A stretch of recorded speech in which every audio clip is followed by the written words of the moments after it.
नमस्कार दोस्तों, मैं डॉक्टर प्रविंदर सिंह आज न्यू वीडियो के साथ आया हूँ जिसका टॉपिक है थायराइड हार्मोन्स। थायराइड बॉडी में पाई जाने वाली एक ग्लैंड है जो कि हमारी बॉडी में हार्मोन्स को सेक्रेट करती है। थायराइड जो ग्लैंड रहेगी हमारे नेक रूट पर रहेगी और जो हमारी सांस की नली है जिसको हम ट्रेकिया कहते हैं उसके दोनों तरफ रहती है और ये दोनों तरफ होने के बाद बीच में एक पार्ट से जुड़ती है जिसको हम इस्थमस कहते हैं। जो हमारा हार्मोन्स रहेगा थायराइड ग्लैंड से सेक्रेट होने वाले, उसमें से 3 हार्मोन्स इम्पॉर्टेंट है। जो सबसे पहले है हमारे पास T4 जिसको हम टेट्राआइडोथायरॉक्सिन कहते हैं, जो कॉमनली थायरॉक्सिन के नाम से जाना जाता है। हमारे पास दूसरा हार्मोन्स है T3 जिसको हम ट्राईआइडोथायरोनाइन कहते हैं, जो कि हमारी बॉडी में दूसरे जो थायराइड ग्लैंड से होने वाले हार्मोन सेक्रेट हैं उसमें सेकंड नंबर पे T3 सेक्रेट होता है। थर्ड नंबर पे हमारे पास कैल्सिटोनिन है जो कम मात्रा में सेक्रेट होता है। T4 जो हमारा हार्मोन्स है थायरॉक्सिन कहते हैं वो अत्यधिक मात्रा में सेक्रेट होता है जो कि 90% के लगभग होता है। T3 हमारे उसमें 9% के लगभग सेक्रेट होता है। जो T3 और T4 हार्मोन्स हैं वो आयोडीन के साथ हमारी बॉडी में अमीनो एसिड टायरोसिन नाम से जो जाना जाता है उसके साथ आयोडीन का कंबाइंड होने के बाद बनता है। हमारे पास जो थायराइड के हार्मोन्स होंगे उनकी नॉर्मल वैल्यू जो नॉर्मली T3 T4 है, T3 की वैल्यू है 0.12 μg पर DL के लगभग है और T4 की 8 μg पर DL के लगभग इसकी नॉर्मल वैल्यू है।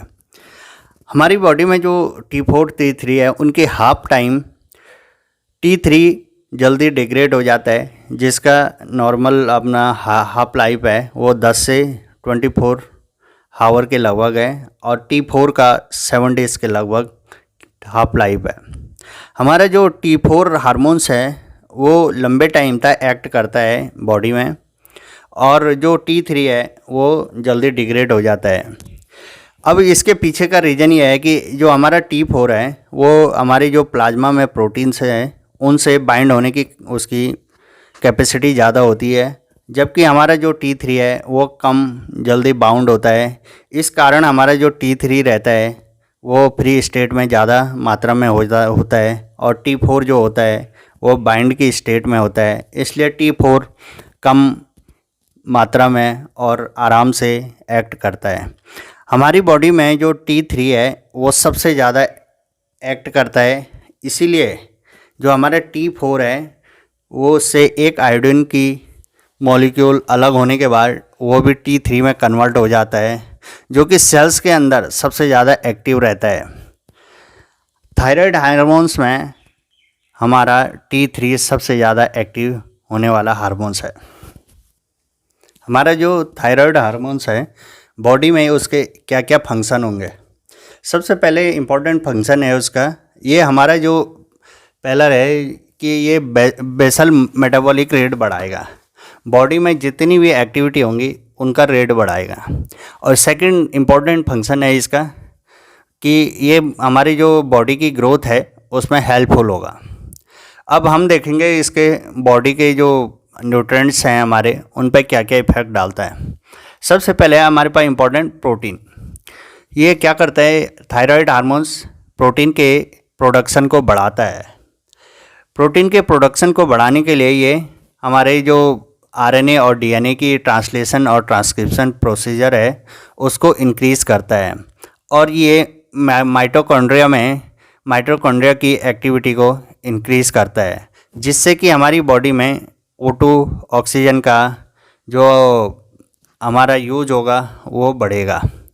अगर ऑक्सीजन का हमारा यूज बढ़ता है माइटोकॉन्ड्रिया में प्रोटीन के सिंथेसिस के लिए, तो उससे हमारी जो रेस्पिरेशन होगी वो भी बढ़ेगी। तो हमारा जो थायराइड हार्मोन्स होता है वो रेस्पिरेशन को भी बढ़ाता है और उससे अगर ऑक्सीजन का हमारा कंजम्पशन होता है तो उससे माइटोकॉन्ड्रिया में जो हमारी एक्टिविटी बढ़ती है तो उससे ट्रांसक्रिप्शन और ट्रांसलेशन प्रोसीजर के लिए राइबोसोम एक्टिव हो जाते हैं। तो राइबोसोम के एक्टिव होने के बाद हमारे प्रोटीन का सिंथेसिस बॉडी में बढ़ जाता है। सेकंड है हमारे पास कार्बोहाइड्रेट। कार्बोहाइड्रेट पे थायराइड हार्मोन्स का क्या एक्शन होता है?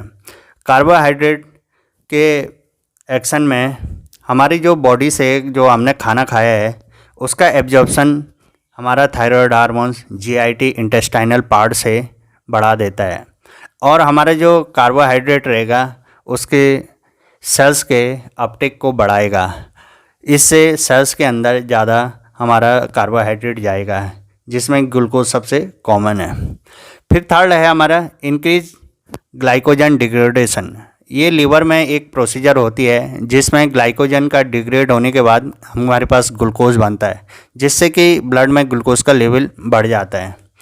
कार्बोहाइड्रेट पर थायराइड के एक्शन से ग्लाइकोजन जो होगा वो डिग्रेड होकर ग्लूकोज के फॉर्म में बनेगा, और जो ग्लूकोज ब्लड में आता है वो सेल के द्वारा अपटेक हो जाता है, जिससे कि सेल के अंदर हमारा ग्लूकोज चले जाते हैं।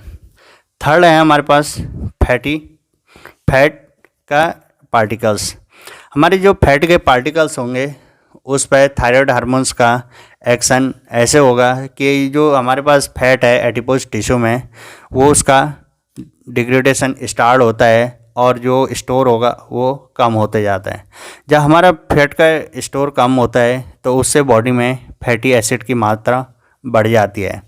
ब्लड में फैटी एसिड की मात्रा बढ़ने से ये लीवर में जाके हमारे फैटी लीवर कॉज कर सकते हैं। फोर्थ है हमारे पास इम्पोर्टेंट न्यूट्रिएंट्स विटामिन्स। हमारी बॉडी में थायराइड के कारण जो एक्टिविटी बढ़ती है उसमें इम्पोर्टेंट पार्टिकल्स यूज होते हैं जिनको हम एंजाइम कहते हैं। तो थायराइड हार्मोन्स बॉडी में एंजाइम की फॉर्मेशन को इंक्रीज करता है। एंजाइम के फॉर्मेशन में हमें इम्पोर्टेंट चीज़ें होती है जिसको हम विटामिन्स कहते हैं। विटामिन्स की अगर एब्सेंस रहेगी तो एंजाइम जो प्रोडक्शन होता है वो कम हो जाता है, इसलिए एंजाइम के प्रोडक्शन के लिए विटामिन्स ज़रूरी है। तो थायराइड के कारण एंजाइम बनते हैं तो उसमें विटामिन्स यूज होते हैं। अगर हम एक लेवल के बाद कम लेवल के नॉर्मल लेवल तक अगर विटामिन्स यूज करते हैं तो उसमें जो थायराइड के कारण एंजाइम प्रोडक्शन ज़्यादा होता है, तो कभी कभी विटामिन्स की कमी हमको देखने को मिलती है। अब इसके बाद हम देखेंगे कि हमारे जो थायराइड हार्मोन्स है बॉडी पे अलग अलग पार्ट पे कैसे एक्शन करते हैं। सबसे पहले हमारे बॉडी के टेम्परेचर पे क्या इफेक्ट होता है। हमारी सेल्स में थायराइड हार्मोन्स के कारण जो एक्टिविटी स्टार्ट होती है उससे मेटाबॉलिक रेट बढ़ता है। मेटाबॉलिक रेट बढ़ने के कारण एनर्जी का प्रोडक्शन बढ़ता है, जिससे कि हमारी बॉडी में टेम्परेचर इंक्रीज हो जाता है। अब सेकंड है हमारे पास नॉर्मल बॉडी वेट। हमारे पास जो थायराइड हार्मोन्स होता है वो हमारी बॉडी में फैट के डिपोजिशन को कम करता है और कार्बोहाइड्रेट के यूज़ को बढ़ाता है और प्रोटीन के मेटाबॉलिज्म को इंक्रीज करता है। तो इसके कारण हमारे जो थायराइड हार्मोन्स है उसके कारण बॉडी का वेट हमारा डिक्रीज होता है।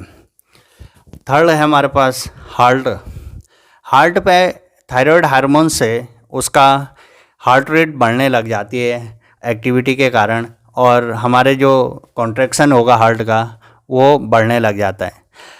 थायराइड हार्मोन्स के कारण हमारा जो हार्ट का कॉन्ट्रैक्शन रहेगा वो एक लिमिट तक बढ़ता है।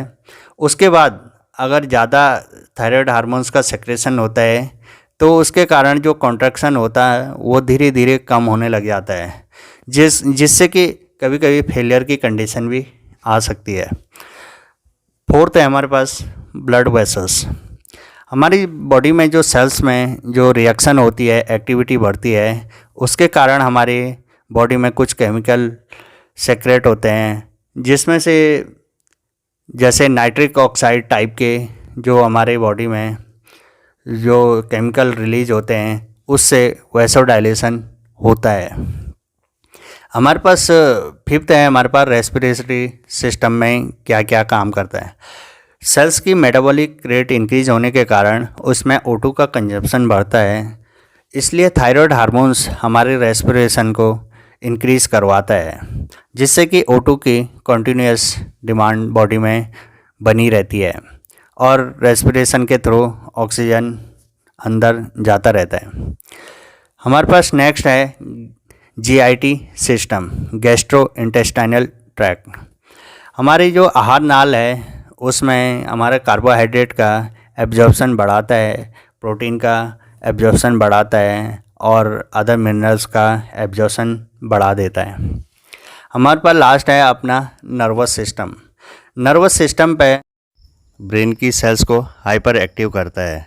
हाइपर एक्टिव होने के कारण वो थक जाती है, जिससे ह्यूमन बीइंग को नींद की शिकायत होती है, बट हाइपर एक्टिविटी के कारण वो सो नहीं पाता। Thank you.